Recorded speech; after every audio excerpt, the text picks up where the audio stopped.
Good afternoon, everyone. This is Michael Browne, head of commodities at Barchart, and I am joined today by Darin Newsom, president of Darin Newsom Analysis. I want to thank you all for joining us again for this July update on the markets. As we usually do, we'll have Darin start out with his current perspectives on the markets with some interesting analysis and opinions.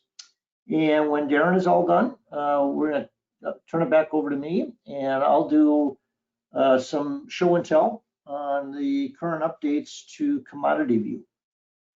And some of you have seen some of these before, but a little bit different than last time. We'll be looking at a lot of our proprietary data and our fundamental data in the different ways that you can use that within CommodityView.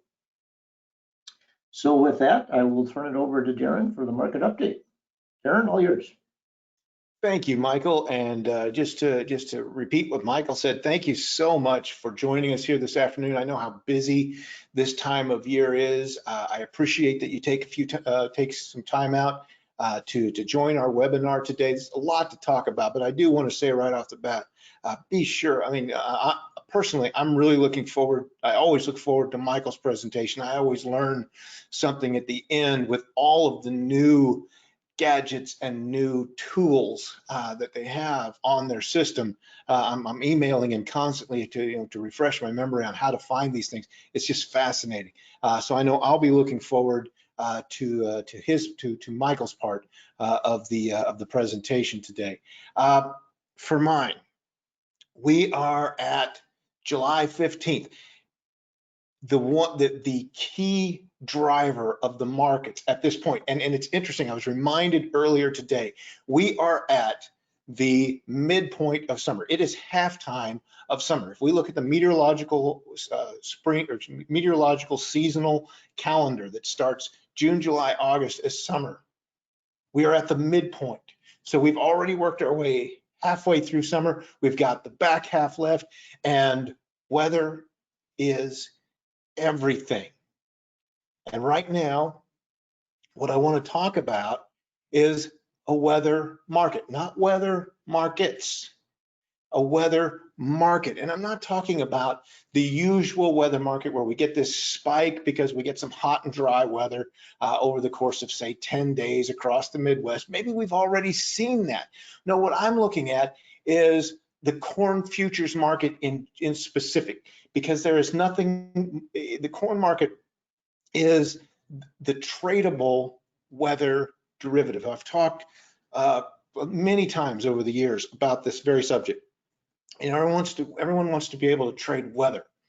And there are weather futures out there. There's a lot of things you can do. But if you just want to jump in at one of the most, one with the highest volume, most liquid weather markets, you just trade corn.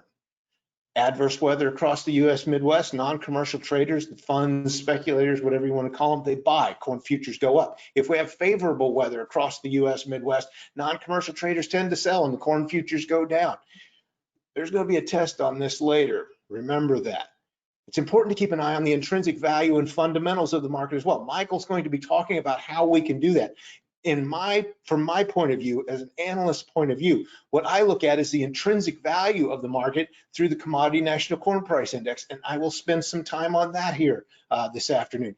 And fundamentals, to me, fundamentals are basis and future spreads, and those capture everything else. They capture crop progress, they capture crop conditions, weather, all of that is encapsulated, covered in basis and future spreads. And thank goodness Commodity and Barchart have all the tools available that I use to understand what the real fundamentals of a market are. And I say real in comparison to USDA's imaginary fundamentals. So important distinction. Soybeans behave similarly, but also have a more geopolitical component. And we've seen it play out over and over and over again over the last 3-4 years. Further than that even. I was just thinking of this trade war, but it goes back further than that. Soybeans are much more geopolitical because we were half of the production equation. us and South America. The largest buyer in the world spent half the year buying from South America, half the year buying from the US. That has changed. Those relationships have changed. Right now, soybeans are very reliant on export demand, and that is the Achilles heel. I can't hardly be bearish soybeans, based on what I see using future spreads and so on, basis and future spreads. But I can't be bullish either because of the analysis that I do surrounding my understanding of fundamentals. So there's a lot going on in the soybeans, and it's very reliant on export demand. And right now, that is a problem. We're all familiar with USDA's tables. It's something you might be shocked. Those of you who know me might be shocked that I'm starting with a USDA table because I do not believe in USDA supply and demand, USDA fundamentals. I don't follow them at all. But what I find interesting is that looking ahead to the 2020-21 marketing year, we are looking at total supplies up around 4.7, almost 4.8 billion bushels, similar to what we saw in 2018, 2019, after dropping off about 400 million, 400 million bushels for the 2019-20, supposedly, reportedly, for the 2019-20 marketing year. So right now we're looking at almost 84 million acres planted. And this is going to change constantly. Average yield almost 50 bushels to the acre, giving us production of 4.1 billion bushels. And the question is this realistic? 4.7, 4.8 billion bushels. That's a lot of soybeans. Here's what it looks like. Here's what production based on that. And this the far left column, that is USDA's latest projected production number of about 4.4 billion bushels. And you see that over we are in a string now, including this marketing year, this crop, of 8 consecutive crops above the highest production that we saw before that. So the 8 largest producing crops have been the last 8 here in the United States. It's an incredible run that we're on. Even last year's 2019-20, reportedly, again, with all of the problems that we had with the planting problems, with the weather problems, with the flooding, with the this, with the that, we still were above the previous mark, that horizontal dashed red line that dates back, I believe, to the 2009-2010 crop. So we are on an 8-year run here of increasing production, or the largest production that we've had on record. It's an incredible thing. So if we look again at our supplies of about 4.8 billion bushels and our demand total of about 4.3, and these demand numbers are questionable at best, but right now it's pegged at about 4.3. This year it's only supposed to be about 3.9 billion bushels.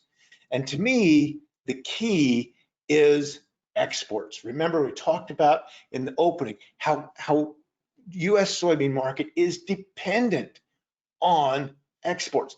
This marketing year, with only about a month and a half left, the US is supposed to export about 1.65 billion bushels. Our pace through the early part of July is about 100 million bushels less than that. So somewhere along the line, if we do not pick up the pace, and I'm highly doubtful that we will, then we could come up 100 million bushels short of this. That would add 100 million bushels to the ending stocks number for the old crop, putting it to about 720 million bushels. And then that adds to the beginning stocks number and increases our overall supply. Theoretically, again, the rest of it depends on what production does. Now, here is the string, here's the history of USDA's monthly guesses on ending stocks. And the green line is 2019-2020. Now notice off to the left, we were well over 1 billion bushels to begin with. When we first started, over a year ago, when USDA first started making its guesses about 2019-20 ending stocks. Then we fell all the way down to about 400 million bushels. Let me go back. And since then, we have increased to 620. And by my analysis of not only the commodity soybean price index, marketing year, daily average, all these things, that says we have much larger supplies of soybeans than what USDA is saying. Also, using USDA's quarterly stocks number that continue to come out, my projection would be greater than 800 million bushels. Okay, so we've got two more monthly reports, the August and September, for USDA to continue to increase its ending stocks to get it back up in line with what the market is actually saying. And then we get the final quarterly stocks, and final should be in quotation marks because they can still change it, but the final quarterly stocks number that comes out at the end of September for stocks on hand as of September 1. Now I want to go back a page. If you look down a couple slots below the exports for 2019-20, you'll see that residual demand went to a negative number. USDA adjusted residual demand, which is basically just its catch-all category. There's really no clear definition as to what it is. They adjusted it by, they took 50 million bushels off of that demand rather than lowering exports, because nobody really wants to admit that we're not exporting any soybeans, even though it's painfully obvious to all of us who are watching the market. So they lowered residual demand into a negative number. Now, at some point, that might work back to zero. They could take it down even further. I've seen it greater than negative 100 million bushels before. It's just completely insane. But all of that, either exports or residual, could result in adding that next 100 to 200 million bushels that I still see being tacked on to US ending stocks. Now notice 2020-21 starting well down there far off to the left, again below 450 million bushels. Given time, that could probably increase similar to what we've seen here over the last number of months. But what is the market saying? What is soybean? What is the soybean market itself saying about supply and demand? Again, that is a very bearish read on my part for old crop and carrying that over into the new crop market. If we look, and I've got my green line, one line too low. So if you bump that up just one line, what we're looking at here is the forward curve, not the forward curve, but this is the cost of carry table that's again in my commodity view system. And so what I'm looking at here, if you look at the Nov-Jan spread, there's a carry of 6 cents. And that's right above the green line. Again, I have the green line in the wrong spot. And total cost of carry to hold the cash bushels in commercial storage for that same period of time, that Nov-D's time frame, would be almost 20 cents, meaning the spread is covering 30% of full commercial carry. If we take the Nov all the way out to the July, so the Nov-D, Jan, Feb, March, April, May, whatever time frame, the spread is at 11 cents, and total carry would be about 77, 78 cents. So we're only at 14% full commercial carry. Now you can see my handwritten notes, something my son makes fun of me for putting handwritten notes because most people can't read them, but anything less than or equal to 33% is considered bullish.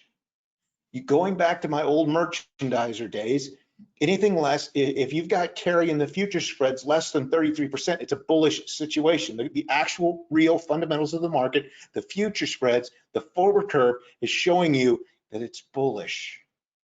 And here I am with my extremely bearish read, thinking old crop stocks are going to get to 700 to 800 million bushels. We're going to continue to increase new crop ending stocks.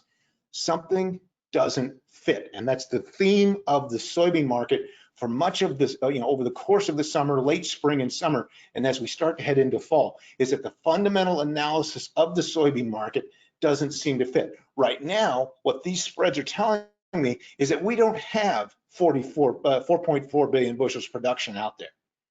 The market is more concerned about new crop ending stocks. So some of that will have to do with production. There's also the demand component, but since we have no idea what demand is going to be in 2020 and 21, we have an election coming up. We have no idea how the trade war is going to go. We have no idea if China is going to start buying. They have been buying some new crop soybeans and some new crop corn. So many unknowns, but right now, the market's telling us its opinion is that the long-term situation is bullish. Okay, so as we go forward through the last half of the summer, market itself is bullish soybeans. But what about corn? What I'm showing here, again, I talked about how corn is the weather market and how my analysis of the Commodity National Corn Price Index completely disagrees with everything USDA has to say about supply and demand. And as you notice on these two comparison tables, this goes back to the 2016-17 marketing year, where my calculation of the price index came in at 1.9 billion bushels ending stocks with ending stocks to use of 13.2. USDA had it at 2.3 billion bushels, so about 400 million bushels difference in an ending stocks to use of 15.7. And again, a reminder, the lower the ending stocks to use, the more bullish the market. The higher, obviously, the more bearish. All right, let's fast forward to the next year. I had about 1.9 billion with 12.9% ending stocks to use. USDA was up at 2.1. So again, 200 million bushels difference and 14.5% ending stocks to use. 1.8 for me the next year, 2.2, again, about 400 million bushels. This year, I'm running at about 1.7. USDA just increased to 2.2, so almost 500 million bushels more. My ending stocks, 12.7 versus theirs of 16.5. Will we ever see an adjustment? No. But the market itself is telling us the corn isn't there. Look at what basis has done. Look at what the cash market has done. Futures, not so much. Futures have been a wreck in places because, again, of weather. But the cash market itself, the intrinsic value is telling us a completely different story, and all we have to do is read it. And when we do, we see the real supply and demand situation is nowhere near as bearish as what USDA continues to say. Now, using USDA's numbers, these numbers here with production of 15 billion bushels, so on and so forth, and we plug that into a standard chart, very colorful, by the way, with the purple line being my trend line yield, which comes in at about 180 this year. USDA is up around 178, 179, again, production of 15 billion. Just as with soybeans, if we hit that 15 billion, not only is it the second largest crop on record, and that's with bringing acres down, planted acres down mysteriously by 5 million acres. They did this in their June 30th quarterly report. They continued it with the July, the report we just had out here in July. They left it at 92 million. I think that's still going to creep up a little bit, but that's where we are right now with production of 15 billion bushels. Just a huge number, 15 billion bushels. And again, USDA is looking at ending stocks almost 2.6, closing in on 2.7. But again, the future spreads and the cost of carry table is telling us that is not the case. The September to July, sitting at a 30.75 carry as of this 36% full commercial carry, close to that 33, just edging over into the neutral territory. D's to July, about 38%, also neutral. So the overall picture is nowhere near of real fundamentals, according to the market, is nowhere near as bearish as what the official numbers are showing us. And that's important to remember, is that we can get a good read on what the real fundamentals are and adjust our analysis, adjust our positions accordingly. Speaking of positions, I mentioned how we have a weather market, and that weather market is corn.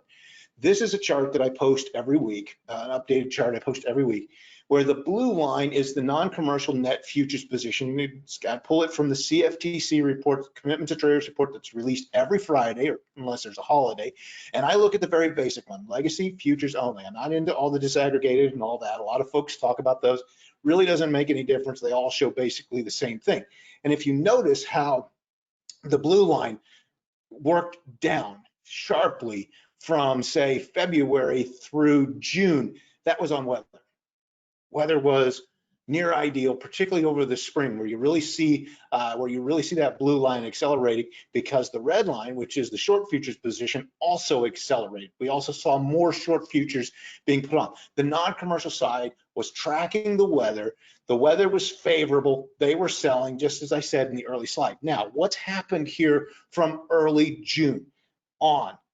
That position has been starting to be covered. We're seeing them cover their short position because it got hot and dry. Recently, we've seen some weather, we've seen some rain move across. And this is why Michael's part of this presentation is going to be so important, because he's going to be talking about crop conditions. He's going to be talking about forecasts and all of this. This is why it's important, because that's what the funds build into their position. When the weather changes, they change their position. And right now, they are covering their short position because it got hot and dry. Yes, we've seen some rain, so it'll be interesting to see if they start selling again. Most likely they have, because of the activity we've seen in the corn market over this past week. I would guess they've added some positions back to their net short. Winter wheat, I'll touch on it real quick. It was explosive today. We saw the Chicago market off to the right-hand side, up more than 20-some cents. Why? What's driving wheat? How can it possibly be bullish?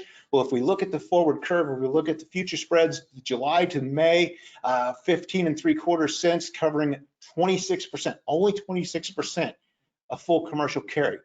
Excuse me, that's July. We don't worry about the July, but if we look at the SEP May, only 33% of full commercial carry.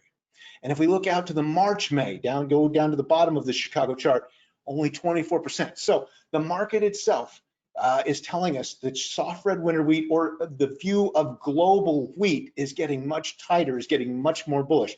Kansas City, still relatively bearish, neutral to bearish. But the Chicago wheat, kind of the proxy for the global supply and demand situation, certainly getting more bullish. Certainly one of the reasons why we continue to see a strong rally in the Chicago market. All right. Quick outlook here, and I'll turn it over to Michael. It all depends on weather when we're talking about corn. Support could come from a continued round of non-commercial short covering. If that happens, yes, we can continue to push the market higher. Again, I'm expecting there's some selling to have occurred over the last week. Future spreads and basis remain bullish, neutral to bullish to bullish. This could change if the weather remains favorable. If we start to increase the idea, or increase the yield ideas beyond what USDA is calling for right now, pushing it up 179, 180. All of a sudden, we're talking well over 15 billion bushels. That's going to be a lot to deal with. Seasonally, the market tends to come under pressure. So the rally that we saw here over the last part of June, early July, was certainly contra-seasonal in nature. Now, we do need to keep an eye on ethanol and feed demand over the last half of summer, particularly ethanol, as gasoline demand as a whole starts coming down that time of year. Soybeans, if I'm just looking at market type, which looks at trend and looks at spreads, soybeans have one of the most bullish types, type 1, is the most bullish type, type 1. It's incredible. Again, non-commercials hold a large net long position already. They could start to liquidate if weather is favorable, or if the geopolitical game starts to even put more weight on the market, and it's unlikely that we're going to move enough soybeans to make any difference. Again, that comes under the more trouble brewing between the US and China. Old crop export could come up 100 million bushels short. Nobody knows anything about new crop. When you start to see people making projections about demand for new crop, I hope you get as good a chuckle out of it as I do, because there is no way of telling what our demand is going to be next year. Winter wheat, bullish Chicago soft red winter spreads indicate a tighter global supply and demand situation, meaning the contra-seasonal rally that we're seeing right now could continue. So as we go ahead over the next few weeks, next month or so, I would not be surprised to see the wheat market, the wheat complex, continue to push higher. All right, that does it for my part. I'm going to turn this over to Michael. There will be plenty of time for questions at the end. If you have any questions, feel free to send them in. Michael, it's all yours. Okay, thanks, Darin. I'm going to just get the right screen here. There we go. All right, very good. Before I begin here, certainly there's very likely some questions from Darin's discussion there. Within the webinar screen, there should be a questions panel for you. And just send those in, and we will address some of those at the end of the presentation today. All right, very good. So I'm going to talk a little bit about Commodity View and some of the new things that we've done there, especially around some of the new content pieces that we have available. Just a quick overview. Commodity View is a browser-based desktop solution that gives the user full access to global futures markets, global cash markets, tons of fundamental data, and the ability to transact both physical grain and futures all on a single platform. It's also entirely mobile. So if you're at home and you want to log in and get current quotes on your phone, you can do that with the same subscription. Okay, very good. First thing I wanted to show you today was our yield forecast. And here on my screen right now, you can see the corn yield forecast. Up in the upper left-hand side is a quote board where you can see all the different states, and you can just pick a state you want to look at. Currently, we're on Iowa, and we've got the state forecast for Iowa, and then each of the crop reporting districts. So 10 through 90 in the crop reporting districts, which is each state divided in a 3x3 matrix. And then down below, we have all 99 counties. So you can get a corn yield forecast at every county in Iowa, the crop reporting districts, or at the state level. You can also come over to the US tab and see the national forecast as well. Coming back to Iowa for a minute, down below you can see the chart. So I can chart these yield forecasts and see how they're trending. I can also compare those. So in this particular case, I'm looking at the Iowa forecast in blue, the US national forecast in red, and I've overlaid both of those with the price of corn in orange. So you can do all sorts of analysis using those various charting tools like that. Just a quick note on the yield forecasts themselves. We produce these daily, and they are based on a number of factors, NDVI and NDWI from satellite imagery, USDA corn and soybean condition reports, soil moisture, soil temp, a number of different factors that we have built a regression model around, and we update those forecasts daily. Now you can go to our website, barchart.com/commodity, cmdty, and register for our free yield forecast report, which comes out every 2 weeks. Or within Commodity View, you can see these forecasts update on a daily basis. Okay, over on the map, you can see the same data represented geographically. So currently we're looking at a state level map, and you can see each of the state level forecasts. I can also come into the layers, and let's say I want to look at those forecasts on a crop reporting district level. Like so, and that matches this top half here. I can also zoom all the way into the county level. So in addition to getting the tabular information down here at the county level, I can see that geographically as well. And as I zoom in, I'm going to get numbers for each of the individual counties. Okay, similarly for soybeans. And here I'm looking at a long-term history down in the lower left-hand corner of the soybean yield forecast. Again, for Iowa in blue versus the national forecast in red.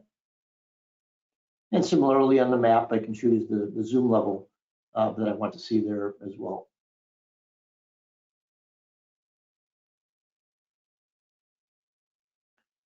Very good. That's the yield forecast. Next, I'm going to go over to some of the fundamental data.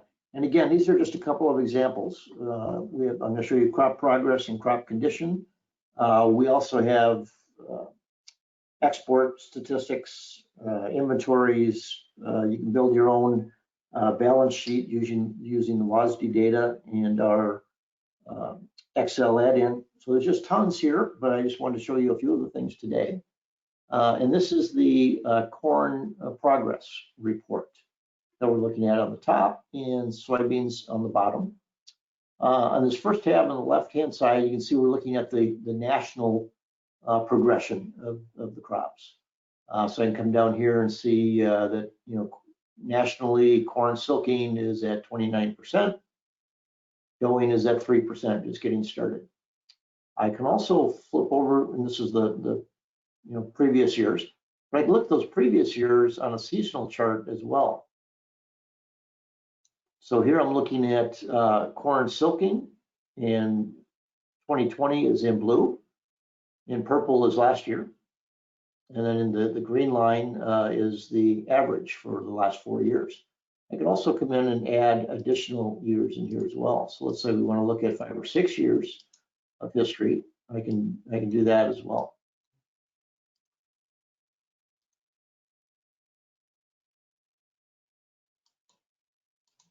I've blacked up here a little bit. Sorry about that.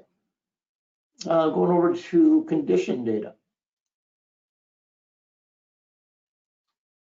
Okay, so here similarly, you can see the current corn or soybean conditions. We also have wheat, of course.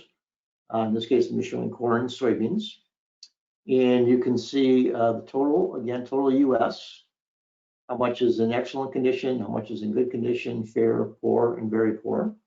And I can see the history of that. These two displays are linked. So if I want to see the history of the excellent condition, I can just click on excellent. See history of poor, or good rather, I can do that. And so I can kind of see how those different categories are trending. I can also come in and take a look at, say, just the excellent condition by state. I'll come down and take a look, say, at Illinois. I can see 15% is in excellent condition. Good, Illinois, 46%. And again, I can just click on that and chart the history of that as well. And again, corn, soybeans, wheat, all available. And these displays are pre-built for you, but you can build your own as well if there's some other things that you want to see or other information that you want to overlay on a particular chart. Some of the other things that we've expanded on and added recently was our international cash data. So you can see here, we've got international grains and oilseeds from all over the world, all the major CIF and FOB prices at all the major ports. I've got history on all of those as well. We have just recently added soft commodities to that. So we now have sugar, coffee, and cocoa, again, globally. And we also have dairy and livestock. Some of the dairy prices, you can see French, New Zealand, other European countries, livestock prices, feed, and meal.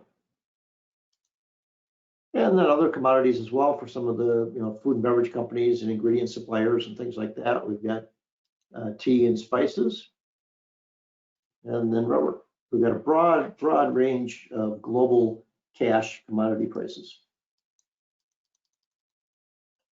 We have also recently added ethanol and biofuel prices from SCB Ethanol, Star Supply.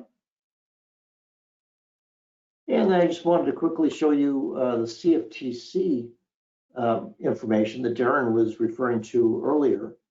You can pull up any of the different disaggregated components of the Commitment of Traders report and chart that against the prices. And so as Darin mentioned earlier, you could be looking at the net non-commercial positions and see how that's reflected in the price. So here, if we're looking at corn, I'm going to come down and I'm going to take a look at, let's see, the non-commercial long position, for example. I've got price in yellow and positions in blue. And there's the non-commercial net positions.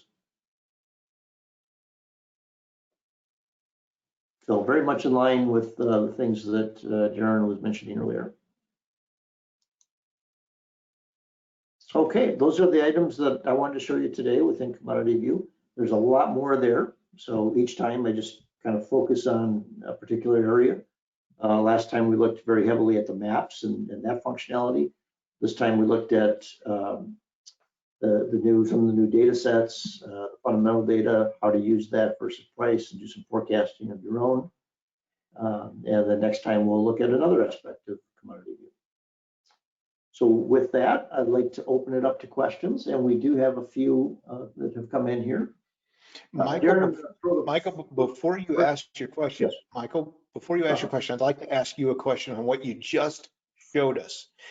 If we were to look at the CFTC on the system, and you compared, say, the non-commercial net corn position to price, can you compare the non-commercial net position to, say, your daily or weekly crop yield? Could you put that, or crop conditions? Because again, if we believe, and I do, that corn is a weather market and it's driven by weather, then I think what you're going to see is there's a pretty good correlation. The days are going to be off a little bit because, you know, one of these reports is calculated for Tuesday, and crop conditions are, you know, can be adjusted on this system to be accounted for each Tuesday, but the official numbers are as of Sunday. So that would be an interesting comparison that people could track as well. And then if they also wanted to put price on there, you know, all the better. Yeah, great question, Darin, and absolutely you can do that. I don't have that set up here right now, but very easy to do. You can overlay any of the fundamental data against other fundamental data, commitments of trader data, price data, any of those things that you want to overlay, you can certainly do that. In fact, there's weather data as well, so you could overlay raw data with the price data with the commitment of traders. So yeah, very detailed analysis that you can do within there. So great question.